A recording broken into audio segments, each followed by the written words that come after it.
కృపలో క్షేమము నీచితివి, కృపకు పాత్రులుగా చేసితివి. కృపలో క్షేమము నీచితివి, కృపకు పాత్రులుగా చేసితివి. కృపను గూర్చి పాడెదనేను, కృపను గూర్చి పొగడెద నిన్ను. కృపను గూర్చి పాడెదనేను, కృపను గూర్చి పొగడెద నిన్ను.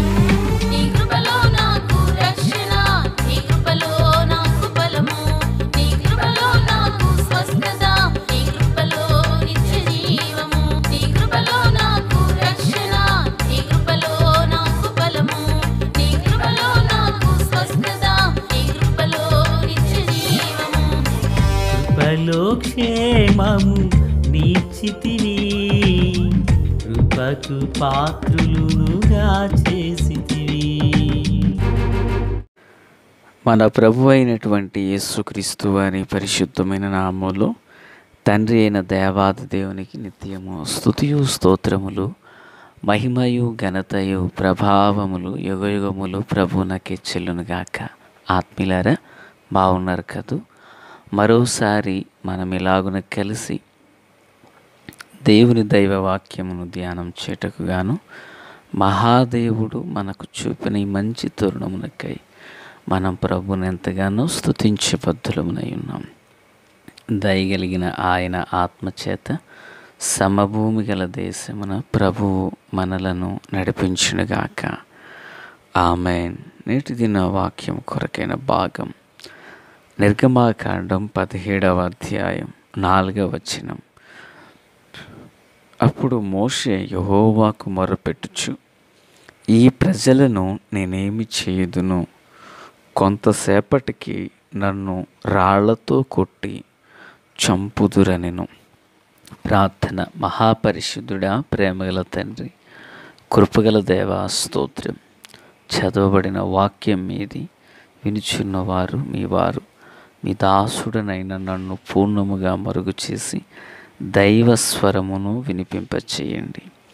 రాకడ కొరకు, రాజ్యం కొరకు సిద్ధం చేయండి. సియోనులో నుండి మీ కృపాహస్తం మాకు తోడై నడిపించబడునుగాక. మేళ్ళు చేత నింపండి. యేసునామమున ఆమేన్. ప్రియులారా, బాగున్నారు కదూ? మరోసారి మనం ఇలాగున్న దేవుని వాక్యాన్ని ధ్యానం చేసే భాగ్యం మహాదేవుడు మనకు అనుగ్రహించినారు. దేశముల యందు సమాధానం లేదు, నరుని హృదయమందు సంతోషము లేదు.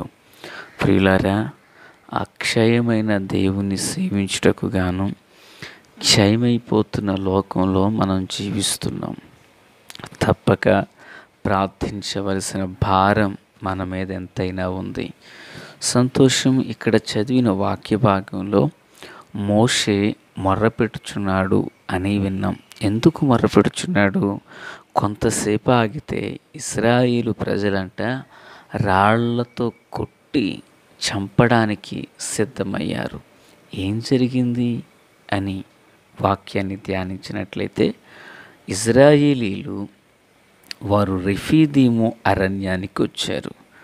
వారికి త్రాగ నీళ్లు లేవు. కనుక వారేమంటున్నారంటే, మమ్మును, మా పిల్లలను, మా పశువులను దప్పిచేత చంపుటకు ఐగుప్తులో నుండి ఇక్కడికి తీసుకుని వచ్చి తీరా అంటూ 3వ వచనంలో మాట్లాడుతున్నారు. నిజానికి దేవుడు వారి ఎడల ఎన్ని అద్భుతాలు చేస్తూ వచ్చారంటే ఒక్కటి కాదు పిల్లరా. ఐగుప్తులోనున్నది మొదలుకొని ఇంకా బయలుదేరక మునిపే సూచక క్రియలు దేవుడు జరిగించడం మొదలుపెట్టారు. సూచన కార్యాలు జరగడం మొదలయ్యాయి. ఐగుప్తు, ఎర్ర సముద్రం, ఏలీము, సీను అరణ్యం, ఇలాగా ప్రతి చోట వారి ఎడల దేవుడు అద్భుతాలు చేస్తూ వచ్చారు.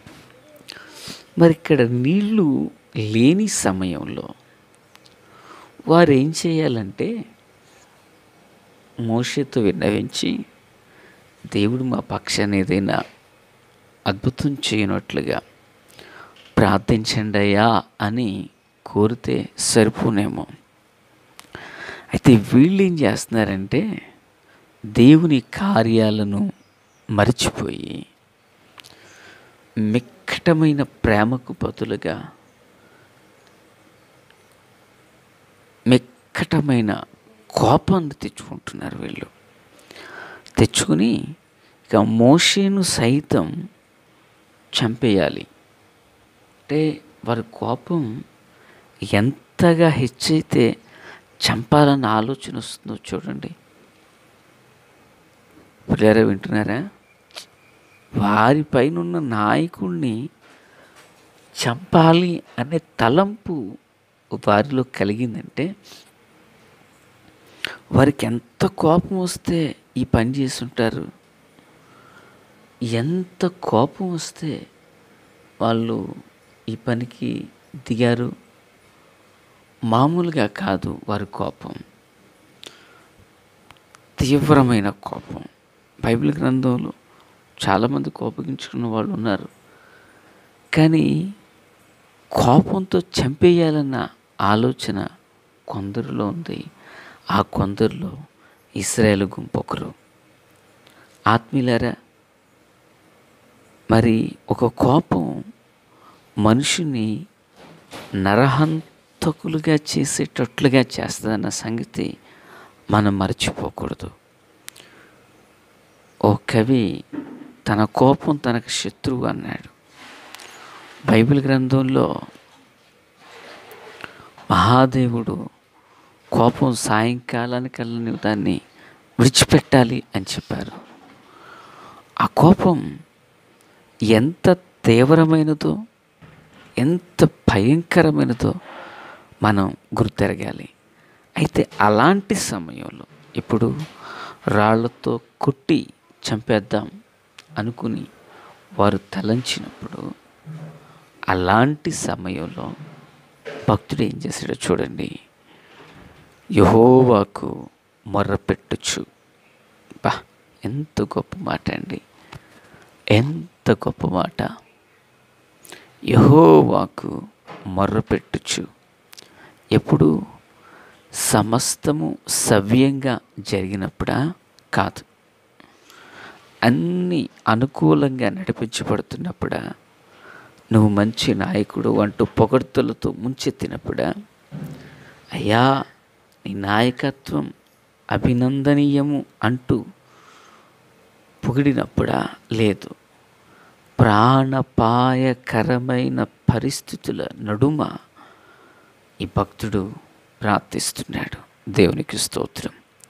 ఈ మాటలు వించిన ఆత్మీయులారా, జీవము కలిగిన దేవుని ప్రజగా నీ జీవితంలో నువ్వు ఎప్పుడు మొరపెడుతున్నావు? మోషే ఒక్కసారి కాదండి మొరపెట్టింది. మోషే యొక్క అనుభవాలను మనం చూచినప్పుడు నిర్గమాకాండం 14:15 అంతలో యెహోవా మోషేతో నీవేలా నాకు మొరపెట్టుచున్నావు? వింటున్నారా? సముద్రమునకు అద్దరినున్నప్పుడు మొరపెట్టాడట. 15:25 ఏలీము దగ్గర నీళ్ల విషయమై అతడు యెహోవాకు మొరపెట్టెను. అంతటా యెహోవా అతనికి ఒక చెట్టును చూపాను. స్తోత్రం. అంటే మోషే ఎందుకు మొరపెడుతున్నాడంటే, మోషే సముద్రం దాటవలసిన సమయంలో, దాటిన తర్వాత నీళ్లు చేదుగా ఉన్న సమయంలో దేవునికి మొరపెట్టాడు. గమనించండి, సముద్రం అద్దరిని మొరపెట్టాడు, సముద్రపు ఇద్దరిని మొరపెట్టాడు. పిల్లరా, మోషే ఒక్కసారి కాదు, ఏ విషయం వచ్చినా దేవుని దగ్గర మొరపెడుతున్నాడు. అది ఆకలి బాధ అయినా, ఆత్మీయులుగా పిలువబడుతూ ఇబ్బంది పెడుతున్న ఇశ్రాయేలుతో బాధ అయినా, అది తన సమస్య అయినా, ఏదైనా దేవుని దగ్గర మొరపెట్టడం మోషేకు ఒక వాడుకగా మారిపోయింది. Praise the Lord. కనుక ప్రాణం పోయే పరిస్థితి వచ్చినప్పుడు కూడా ఏం చేస్తున్నాడంటే మొరపెడుతున్నాడు. ఈ మాటలు వించిన ఆత్మీయులారా, మనుషులుగా మన జీవితంలో ఎన్నో విధాలైన సమస్యలు మనకుండి ఉండవచ్చు. అయితే ఒక మాట వాస్తవం, మన సమస్య కంటే మన దేవుడు గొప్పవాడన్న సంగతి మర్చిపోకూడదు. ఇశ్రాయేలు చంపడానికి సిద్ధమైన క్షణాన మోషే మొర్రపెడుతున్నాడు అంటే మొర్రపెట్టుట యందు ఎంత ఆసక్తి కలిగిన వాడు మోషే. ఈ ఉదయకాలం వెళ్ళి మాటలు వించిన ఆత్మీయులారా, మోషే వంతటి పరిస్థితులు మనకు రాలేదు. మరి మనమేం చేస్తున్నాం? మోషే వలె మొరపెట్టగలుగుతున్నామా? ఇదిగో సముద్రం అంతటి సమస్య వచ్చింది, మొరపెట్టారు. 20 లక్షల మందికి నీళ్లు త్రాగుటకై నీళ్లు ఉన్నాయి కానీ చేదుగా ఉన్నాయి, మొరపెట్టారు. లక్షలాది మంది నీళ్లు లేవు అని చంపడానికి సిద్ధమయ్యారు, మొరపెట్టారు. మన్నా లేదని వాళ్ళు సణుగుకున్నారు, మొరపెట్టాడు.